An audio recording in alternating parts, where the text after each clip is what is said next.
Sebuah hidangan disajikan dengan sempurna dan semua hidangan itu disajikan oleh Lala.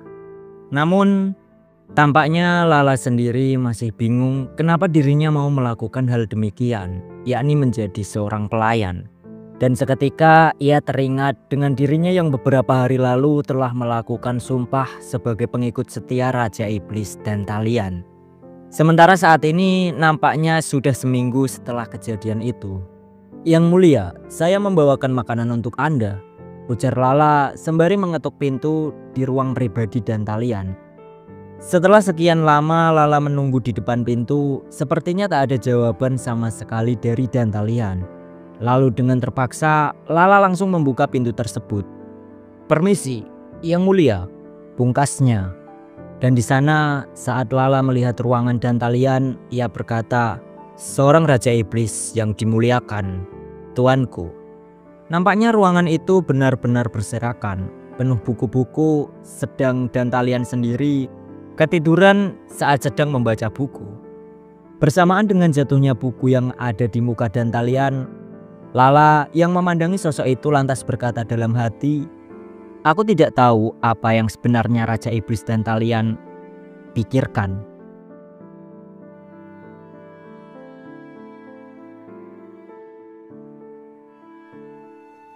Cerita dimulai setengah tahun yang lalu. Lapis Lazuli alias Lala mendatangi Raja Iblis dan Talian untuk tujuan pribadinya. Ia berkata ke dan Talian, "Senang bertemu dengan Anda. Saya datang ke sini atas nama perusahaan Kuncuska. Nama saya adalah..." "Diam," saut Raja Iblis dan Talian memotong perkataan Lala. "Aku tidak peduli dengan nama anjing kampungan. Aku sibuk. Apa maumu?" Pungkas dan Talian yang merasa jijik atas kedatangan Lala. Namun dalam ingatan Lala itu dulu dia berpikir jika dan Talian sangat bajingan. Bahkan pada waktu itu saat Lala menunjukkan uang yang dibawanya, dan Talian langsung tergoda dan semua itu berjalan sesuai rencananya. Sehingga dari sana Lala mulai menyebarkan informasi jika ada harta berharga di istana Raja Iblis. Sampai kemudian informasi itu benar-benar tersebar. Salah satu orang yang mendengarnya adalah Liv, yang pada waktu itu mendatangi Lala untuk meminta peta istana Raja Iblis. Di sana Lala berpikir jika dia telah berhasil membuat dan Talian mengalami kesulitan dengan tujuan balas dendamnya supaya dan Talian tunduk kepadanya. Namun semua rencana yang dia kerjakan setengah tahun yang lalu nampaknya telah gagal total, sebab dan Talian yang saat ini telah melampaui imajinasinya. Ia sekarang malah memegang kendali atas nyawa orang dari setengah benua. Sembari melihat sosok dan Talian, Lala berkata, belum lagi dia bisa tidur senyenyak itu. Sementara itu di tempat lain terlihat Thorkel sedang di depan pintu ruangan kantor Ivar.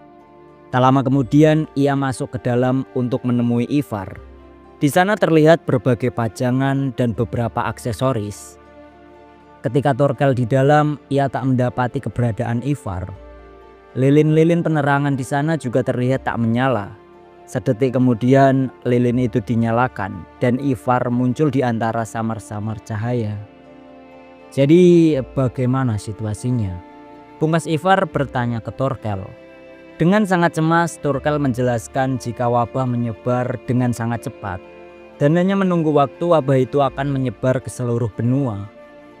Menanggapi hal tersebut, Ivar juga menyampaikan informasi bahwa sekitar 30% populasi akan meninggal. 30%? Mustahil, Anda pasti bercanda, ungkap Thorkel tak percaya mendengar itu. "Apakah aku pernah membuat candaan?" balas Ivar dengan tegas. Kemudian di antara nyala lilin penerangan, Ivar sang pemimpin dagang perusahaan Kuncuska menyampaikan informasi penting terkait perusahaan. Ia katakan, mulai hari ini semua Raja Iblis menghentikan semua perdagangan dengan perusahaan. Apa? Saut Thorkel yang tak percaya dengan apa yang telah terjadi. "Sial," umpat Thorkel sembari menggebrak meja. Ia kemudian katakan, "Ini semua karena anjing kampungan itu." Di antara kemarahannya, Thorkel bertanya ke Ivar tentang keadaan Lala. "Jadi apa yang saat ini terjadi dengannya. Aku masih belum bisa menghubunginya. Ini hanya dugaanku saja, tapi aku yakin kalau dia berencana mengkhianati perusahaan, pungkas Ivar. Tak sampai sana, Ivar juga menyodorkan bukti untuk memperkuat perkataannya. Dia memberitahu ke Thorkel bahwa di surat sebelumnya lapis lazuli berada di tempat munculnya wabah. Ditambah semua herbal juga telah dimonopoli untuk dijadikan vaksin. Dan itu hanya dalam waktu seminggu. Kemudian di antara lelehan-lelehan lilin penerangan, Ivar mengatakan, memprediksi sebuah wabah. Bahkan dewa tidak bisa melakukannya. Sudah jelas wabah ini bukanlah kebetulan. Ini pasti diciptakan. Seketika setelah mengatakan itu, keadaan menjadi hening. Thorkel yang mendengarnya masih mencerna apa yang disampaikan oleh Ivar. Lalu Thorkel menimpali, jadi maksud Anda seseorang dengan sengaja menciptakan skenario ini? Siapa dalang di balik semua ini? Mendengar pertanyaan itu, Ivar menduga jika semua itu adalah ulah lapis lazuli. Namun Ivar sendiri tak yakin karena dirinya menganggap jika lapis hanyalah gadis kecil yang tak punya kekuatan sebesar itu. Thorkel sendiri juga setuju dengan pendapat Ivar jika lapis tak mungkin punya kekuatan sebesar itu. Lantas Thorkel mengajukan nama Dantalian. Namun di sana Ivar membantah jika memang Dantalian mampu membawa petaka sebesar ini, tidak mungkin ia berada di posisi sebagai Raja Iblis di peringkat rendah dan terlemah.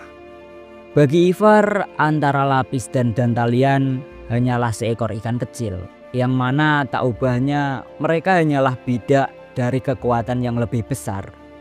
Di sana Thorkel yang penasaran lantas bertanya, lalu siapa yang sengaja menciptakan dan menyebarkan penyakit mematikan itu? Aku memikirkan satu orang yang mampu dan melakukan itu, jawab Ivar dengan tegas. Mendengar itu, Thorkel seketika menelan ludahnya. Ia lalu terbata-bata berkata, apa? Jangan bilang. Benar, nekromansi paling hebat di benua, sang Raja Abadi. Hanya dia yang mampu melakukan hal semacam ini. Dewa ilmu hitam dan penyakit. Raja Iblis peringkat ke-8, Barbatos. Saud Ivar menjawab pertanyaan Thorkel. Nampaknya Thorkel juga menyetujui hal tersebut. Menurut Thorkel, Barbatos sangat mampu melakukan malapetaka penyebaran wabah saat ini.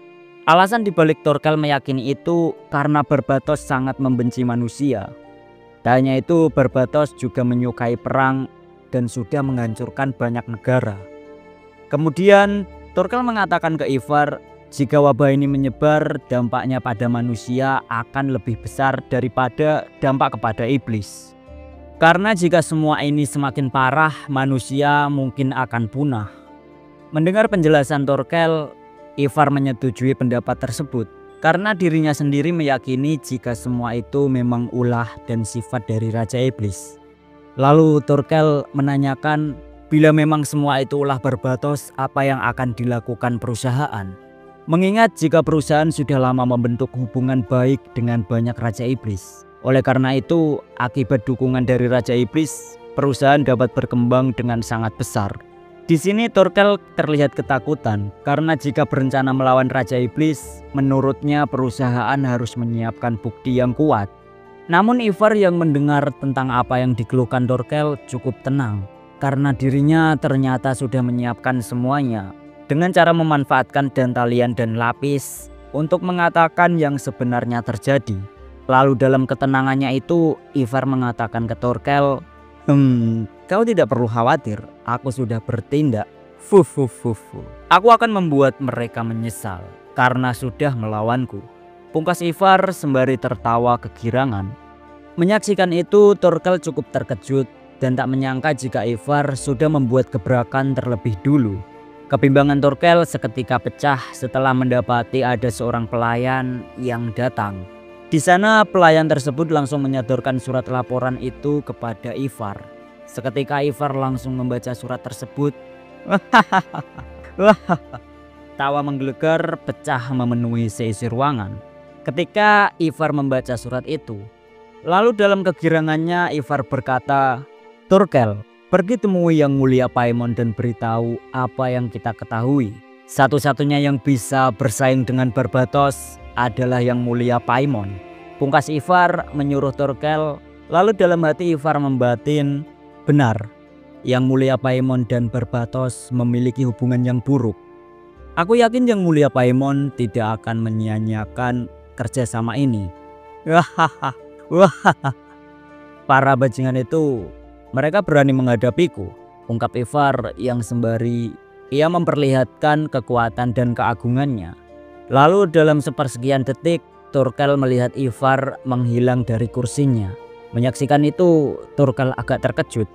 Ditambah dalam aura-aura hilangnya, Ivar mengatakan, aku tidak sabar lagi.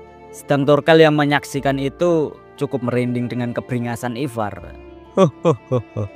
Satu persatu, ungkap Ivar sembari menggigit bahu pelayannya. Ia kembali berkata, dimulai dari lapis lazuli.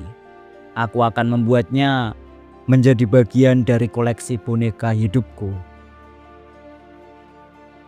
Sementara itu di istana Raja Iblis Dantalian, Lala mencoba membangunkan Dantalian karena saat ini mereka mendapat berita darurat. Ada apa? Ujar Dantalian setelah terbangun dari tidurnya. Kita menerima sebuah panggilan, pungkas Lala sembari ia membacakan isi suratnya kepada Dantalian. Panggilan? Tanya Dantalian yang penasaran. Kemudian Lala menjelaskan jika akan diadakan sebuah rapat. Ditambah lagi, rapat ini tidak pernah diadakan secara tiba-tiba. Sedangkan di tempat lain, Ivar nampaknya sudah tak sabar untuk melakukan rencananya. Dalam hati ia katakan, semua Raja Iblis yang menguasai dunia ini akan berkumpul bersama. Lalu antara tempat yang berbeda, Lala dan Ivar bersamaan mengatakan, malam Walpurgis akan diadakan.